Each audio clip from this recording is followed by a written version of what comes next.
Hello everyone, welcome to my channel journey to JRF with Riya. So friends, इस वीडियो में हम लोग ट्रोइलस एंड क्रिसीड को कवर करने वाले हैं, जो कि बहुत इंपॉर्टेंट वर्क है हमारे चौसर का। So did you know that Troilus and Criseyde is Chaucer longest poem and one of the first psychological love story in English literature. So today's lecture we will cover everything in detail, so please watch till the end. और हाँ friends, इस video के last में आपको एक concise notes भी मिलेगा, जो कि आपको डायरेक्ट उसको बस रिवाइज करना है, क्योंकि वो टू द पॉइंट है अकॉर्डिंग टू नेट।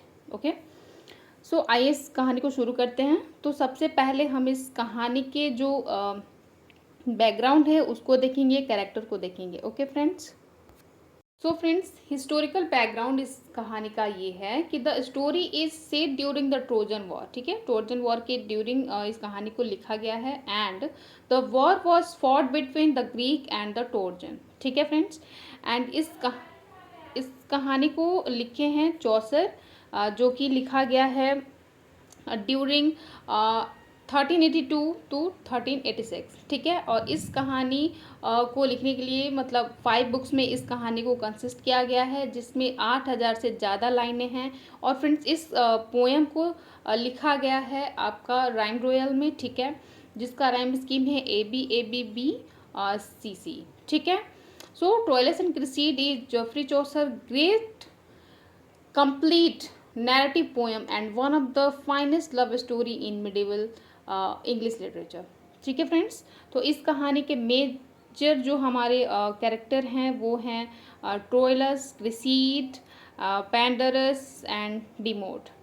ठीक है, और इस कहानी का मेजर थीम, इसका क्या इम्पोर्टेंट पॉइंट्स हैं, क्या इम्पोर्टेंट लिटरेरी जो डिवाइसेस हैं, वो सारे के सारे हम इस कहानी में कवर करने वाले हैं। तो फ्रेंड्स, इस कहानी को प्लीज़ लास्ट तक देखिए और प्लीज़ अपना फीडबैक दीजिएगा कि इस कहानी को में आपको कैसा, मतलब आप समझ पाएँ कि नहीं, कहाँ पे दिक्कत हुआ, या फिर और किसी कहानी को भी अच्छे तरीके से पढ़ना होगा तो प्लीज़ फ्रेंड आप बता सकते हैं एंड कमेंट कर सकते हैं। ठीक है, सो फ्रेंड्स, जो ट्रोइलस है वो प्रिंस ऑफ ट्रॉय है, जो कि सारे लवर्स का मोक करता है, यानी कि मजाक उड़ाता है। ठीक है फ्रेंड्स, बट जब ये क्रिसीड को देखता है, जो कि एक ब्यूटीफुल विडो है एंड बहुत ही वो प्रैक्टिकल एक लड़की है, तो इस कहानी का इन दोनों के कैरेक्टर पे जो है वो बहुत ज़्यादा ही इम्पैक्ट पड़ने वाला है। ठीक है फ्रेंड्स, बट जो ट्रोइलस है, जो जैसे ही वो क्रिसीड को देखता है तो वो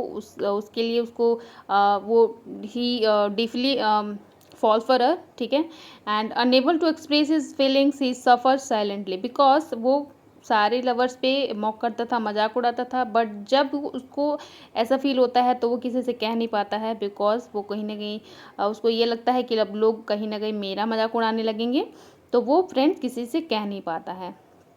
ठीक है, तो जो ट्रोइलस है वो बहुत ब्रेव वॉरियर है, एक कंट्री लवर है, वो बहुत ही ज़्यादा, वो उसको इन सारी कहानियों से मतलब नहीं रहता है, इन सारी चीज़ों में नहीं पढ़ना चाहता है, वो बस वो अपनी कंट्री को सेव करने के लिए वो बहुत ब्रेवली वो फाइट करता है ग्रीक से। ठीक है फ्रेंड्स, तो आप समझ गए होंगे कि ट्रोइलस एंड क्रिसीड का इसमें कैरेक्टर क्या है और वो उनका मतलब क्या यहाँ पे दिखाया गया है कि दोनों का बिहेवियर कैसा है, दोनों किस चीज़ में बिलीव करते हैं फ्रेंड्स। तो थर्ड नंबर पे हम देखेंगे पैंडरस। जो पैंडरस है वो क्रिसीड का अंकल है। ठीक है, तो वो पैंडरस जो है वो क्रिसीड का अंकल है, एंड जब उसको पता चलता है कि ट्रोइलस मतलब क्रिसीड से लव करता है, तो वो चाहता है कि वो उससे मिले, उससे बातें करें, बट फ्रेंड जो क्रिसीड है वो मिलने से मना कर देती है। ठीक है, बट कहीं ना कहीं वो क्रिसीड को मैनिपुलेट करता है या फिर कन्विंस कर लेता है फ्रेंड्स कि हाँ अब तुमको मिलना चाहिए। जो ट्रोइलस है वो बहुत ज़्यादा ही एक ब्रेव वॉरियर है, कंट्री लवर है, बहुत ही डेडिकेटेड पर्सन है अपनी कंट्री के लिए। ठीक है, तो फिर क्रिसीड मान जाती है फ्रेंड्स, और वो उससे मिलने के लिए उससे मिलने के लिए मान जाती है, एंड जो उसका अंकल है वो मीटिंग जो है वो एक अरेंज करता है। ठीक है, and their love with Pandarus help begins to blossom. ठीक है, तो कहीं ना कहीं वो दोनों मिलते हैं, बातचीत होती हैं, एंड ठीक है, उन दोनों को अच्छा लगने लगता है एक दूसरे का कंपनी या फिर जो भी था। ठीक है। तो इस तरीके से कहानी आपको इसलिए मैं बता रही हूँ कि ट्रोइलस का आपको क्या वर्क है, इसमें पैंडरस का क्या रोल है, ये सारे रोल आपको याद करने होते हैं। ठीक है, क्योंकि ये नेट को आप एक अच्छे तरीके से अगर आप किसी कहानी को समझ जाएंगे फ्रेंड्स, तो रटाफिकेशन करने का ज़रूरत नहीं होगा। एंड मेरा यही मानना है कि अगर आप किसी कहानी को भी अच्छे तरीके से पढ़ लेते हैं फ्रेंड्स, तो आपको रटा मारने की ज़रूरत नहीं पड़ेगा। ठीक है, आप जो है वो बस आप एक बार समझ लीजिए, बाकी आपको जो भी फैक्ट्स हैं वो हमेशा के लिए याद हो जाएंगे फ्रेंड्स। तो चलिए इस कहानी को आगे बढ़ाते हैं। तो जब वो मिलते हैं ट्रोइलस एंड क्रेसीड, तो उनका जो भी लव स्टोरी है वो स्टार्ट हो जाता है। And they enjoy each other company and share their hearts. ठीक है, एंड देयर फीलिंग इज, देखिए इस लव स्टोरी का ये दिखाया गया है कि their love is pure, passionate and filled with Joy. ठीक है, कोर्टली लव है ये, एक दूसरे के लिए रेस्पेक्ट है जो भी है। एंड इसी वजह से उन दोनों का कहानी जो है वो आगे बढ़ता है। बट क्या होता है फ्रेंड्स कि the Trojan decided to send Criseyde to the Greek camp to speak for peace. मतलब बातचीत करने के लिए वो क्रिसीड को भेजते हैं ग्रीक के कैंप में, जहाँ पे क्रिसीड को जाना है और बातचीत करनी है सुलह के लिए। ठीक है, and Troilus is heart broken but he has no choice. ठीक है, क्योंकि उसको वो जाने नहीं देना चाहता था, बस उसके पास कोई चॉइस नहीं था। तो फिर क्रिसीड जाती है ग्रीक कैंप में बात करने के लिए। ठीक है, एंड क्रिसीड प्रॉमिस करती है कि मैं मतलब लॉयल रहूँगी एंड आप तुम्हारे पास ज़रूर ही मतलब जल्दी ही आऊँगी। ठीक है, they part with tears and heavy hearts hoping to meet again. फिर ऐसा होता है, इसमें एक सेपरेशन दिखाया गया है फ्रेंड्स कि कैसे फिर हीरोइन जो भी हैं वो दूर हो जाते हैं। और जो बट क्रिसीड कहती है कि मैं ज़रूर लौट के आऊँगी। ठीक है, बट देखिए इस कहानी में आगे क्या होता है। तो फिर जो जब वो वहाँ जाती है ग्रीक कैंप में, तो देखती है वहाँ का लाइफ कैसा है। ठीक है, Criseyde arrives in the Greek camp and encounters a new world of power, luxury and freedom. ठीक है, and she is treated with honour and respect by Greek leader, specially Diomede जो है वो एक ग्रीक लीडर है, वहाँ का वो लीडर था। ठीक है, और स्पेशली वो उसको कहीं ना कहीं एक रेस्पेक्ट देता है friend. And the camp life filled with feast, music, gift and fine clothing. तो फिर क्या होता है कि जो क्रिसीड ये सब चीज़ें देखती हैं, तो वो slowly Criseyde begin to forget Troilus. वो ट्रोइलस को कहीं ना कहीं भूलने लगती हैं and get influenced by the comfort and attraction around her. जो भी वहाँ पे चीज़ें थी, बहुत शांतिपूर्ण ज़िंदगी था, सब कुछ चीज़ जो ऐशो आराम की जो लग्जरियस लाइफ थी वहाँ पे, तो कहीं ना कहीं वो देख के वो उसको ये लगता है कि यहाँ पे तो लाइफ बहुत ही अच्छा है। ठीक है, एंड इसका कैरेक्टर ही ऐसा दिखाया गया कि फ्रेंड्स की जो क्रिसीड होती है वो एक प्रैक्टिकल एंड इमोशनल कॉम्प्लेक्स इसके कैरेक्टर में दिखाया गया है। तो उसको जब ये पता चलता है कि यहाँ पे तो लाइफ बहुत ही अच्छा है, और क्योंकि वो प्रैक्टिकल होती है, तो यहाँ पे फ्रेंड्स नेक्स्ट यहाँ पे देखेंगे कि बेट्रियल एंड ट्रेजिक टर्न होता है फ्रेंड्स, क्योंकि क्रिसीड चूज लग्जरी ओवर लॉयल्टी। वो लॉयल बोल के तो आ जाती है कि हाँ मैं लॉयल रहूँगी, बट यहाँ पे जो लग्जरियस लाइफ देखती है तो वो कहीं ना कहीं उससे इन्फ्लुएंस हो जाती है।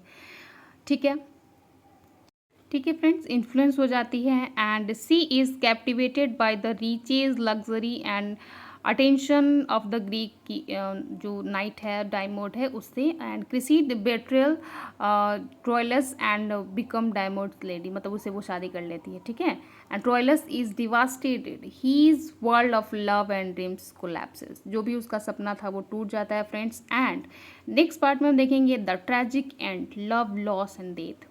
जब क्रिसीड ट्रोइलस को छोड़ देती है for wealth, power and comfort, तो क्या होता है कि जो ट्रोइलस है उसका दिल टूट जाता है, वो बहुत ही शर्मिंदगी महसूस करता है। एंड ट्रोइलस जो है वो डायमोड को फ्रेंड्स चैलेंज करता है। In the dual Troilus is defeated. And friends क्या होता है फिर, जो एक एंड होता है, जो tragic tale of a love and that could not survive betrayal and fate, जो कि एक बेट्रियल को जो ट्रोइलस है वो सहन नहीं कर पाता है, वो चैलेंज करता है डिमोड से। और इसका ये फ्रेंड्स एंडिंग होता है कि वो कहीं ना कहीं उससे हार जाता है एंड फ्रेंड्स वो जो ट्रोइलस है उसका डेथ हो जाता है। ठीक है फ्रेंड्स, तो इसमें यही दिखाया गया है कि कैसे जो ट्रोइलस है वो नहीं इस चीज़ को सहन कर पाता है, ठीक है, एंड वो उससे चैलेंज करता है और जिसमें वो मारा जाता है फ्रेंड्स। तो this is the tragic end of the story, okay. And friends, I hope you get a clear picture of the Troilus and Criseyde. तो इसी तरीके से इस कहानी का अंत होता है जिसमें ट्रोइलस मारा जाता है और क्रिसीड जो है वो डेमोड के साथ एक बहुत ही लग्जरियस लाइफ को अपना स्पेंड करती है।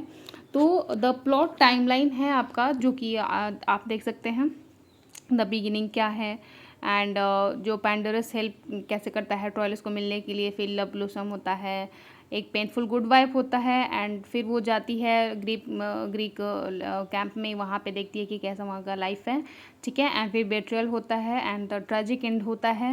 एंड जो हमारा थीम है उसको हम लोग आगे देखेंगे, एंड द लेसन है इस कहानी का, क्या लेसन है वो भी देखेंगे। फ्रेंड्स, आइए देखते हैं जो हमारा मेजर थीम है वो क्या है। कोर्टली लव है, फेट है, फॉर्चून है, बेट्रियल है, लव वर्सेस ड्यूटी है, एंड ह्यूमन सफरिंग को इस वर्क में फ्रेंड्स दिखाया गया है। एंड जो हमारा रिलेशन है वो ये है कि जो लव है वो लॉयल्टी के वजह से कहीं ना कहीं वो सफ़र करता है, एंड जो बिट्रेयल है वो कैसे एक मतलब अच्छे प्योरेस्ट हार्ट को जो भी है वो डिस्ट्रॉय कर देता है। तो इस कहानी में यही इसका रिलेशन है। एंड फ्रेंड्स, जो इम्पोर्टेंट कैरेक्टर है जो ट्रोइलस, क्रिशीड, पैंडरस, डेमोड, कैल्चस है जो कि उसका जो एक प्रिस्ट है, ठीक है, एंड हेक्टक है जो कि एक ट्रोजन जो है वो चैम्पियन है। तो ये दोनों इतने इंपॉर्टेंट कैरेक्टर नहीं है फ्रेंड्स, बट क्या है कि आपको नोट्स जो भी है वो कंसाइज वे में बनाना है। जो भी कहानी है वो इन दोनों को उतना इम्पोर्टेंट नहीं देना है, क्योंकि इससे ज़्यादा क्वेश्चन आता नहीं है फ्रेंड्स। ये चारों कैरेक्टर आपको याद करने होंगे अच्छे तरीके से, ठीक है, और इनका क्या क्या मतलब रोल है, या फिर ये इनके कैरेक्टर को अच्छे तरीके से आप पढ़ लीजिएगा। यहाँ से आप नोट्स भी बना सकते हैं, ठीक है। और क्योंकि जो मैंने लास्ट में जो नोट्स प्रोवाइड करवाया है फ्रेंड्स, तो वो बहुत ही कंसाइज नोट है, इतना आपको याद नहीं भी रखेगा तो कोई दिक्कत नहीं है, बट वो जो लास्ट में मैंने जो नोट्स डाले हैं बस उसको आप रिवाइज करते रहिएगा, बस उतना ही काफ़ी है फ्रेंड्स। एंड इस वर्क में आप देखेंगे कि कैसे चौसर का जो विजडम है, जो नॉलेज है, इस वर्क में एक बखूबी तरीके से उन्होंने कैसे एक वॉर का बैकग्राउंड होते हुए भी इस कहानी को इस अच्छे वे में लिखे हैं कि वॉर का बैकग्राउंड होते हुए भी वो एक लव स्टोरी पे फोकस करते हैं। And this is the main मतलब कह सकते खूबसूरती ऑफ दिस वर्क, ठीक है। तो आप आई होप इस कहानी को आप समझ गए होंगे फ्रेंड्स। तो अगर इस कहानी को आप अच्छे तरीके से समझ गए हैं, आपको मेरी वीडियो अच्छी लगी तो प्लीज़ लाइक करिएगा, एंड मेरे चैनल को सब्सक्राइब करिएगा। और मेरे चैनल पे बहुत सारे और भी वीडियोस हैं जो इसी तरीके से एक सिंपल वे में एक कहानी के तौर पे मैंने सारे वीडियोस को बना रखा है। तो please go and watch my channel journey to JRF त्रिया, एंड आप उसको सब्सक्राइब कर सकते हैं। और सारे वर्क को हम 1 बाय 1 कवर करेंगे। पहले मैंने चौसर के सारे वर्क को कवर करने की कोशिश की है। तो friends, I hope you like this video, and अगर अब मेरी इस वीडियो का, इस कहानी को एक एक्सप्लेन करने का तरीका आपको पसंद आता है तो प्लीज़ लाइक ज़रूर करिएगा, क्योंकि फ्रेंड्स जब आपके वर्क को अप्रिसिएशन मिलता है तो एक मोटिवेशन मिलता है फ्रेंड्स कि कैसे हम और अच्छे तरीके से बना सकते हैं वीडियोस को। और सो फ्रेंड्स देखिए, इस बेसिक फैक्ट को याद रखेंगे, जो जॉफ्री चौसर है वो हमारे राइटर हैं, एंड रिटन है 1832 टू 1836, एंड ये एक नैरेटिव पोएम है, ट्रेजिक रोमांस है फ्रेंड्स, एंड राइम रॉयल में लिखा गया है, और ये 5 बुक्स में है, और इसका सोर्स है बोकासियो का सेकेंड फिलिस्ट्रेटो। एंड फ्रेंड्स, ये इंपॉर्टेंट क्यों है, क्योंकि ये चौसर का लॉन्गेस्ट पोएम है, जो कि कंप्लीट पोएम है, and one of the great example of courtly love है, ठीक है। एंड ये चौसर का मिस्ट्री ऑफ साइकोलॉजिकल करेक्टराइजेशन को दिखाता है, और जो कि कम्बिनेशन है रोमांस, फिलोसफी एंड ट्रेजिडी का। एंड मेन कैरेक्टर है हमारा Troilus, Criseyde, Pandarus, Diomede and Calchas, ठीक है। एंड मेजर थीम है courtly love, fortune, betrayal, love and duty, and free will versus fate है फ्रेंड्स। एंड ये हमारा मेजर थीम है जिसको आपको याद रखना है friends. So I hope you like this video, and human suffering दिखाया गया है, ट्रेंजेस ऑफ वर्ल्डली हैप्पीनेस को दिखाया गया है। लिटरेरी फीचर हमारा राइम रोयल में लिखा गया है। ये एक रिच साइकोलॉजिकल एनालिसिस है and realistic portrayal of emotion है फ्रेंड्स, एंड एक medieval romance with tragic ending है। तो इस सारे फीचर को आपको याद रखना है फ्रेंड्स। तो आई hope you like this video and please subscribe my channel. तो ऐसे ही आपको वीडियो मिलता रहेगा एंड थैंक यू।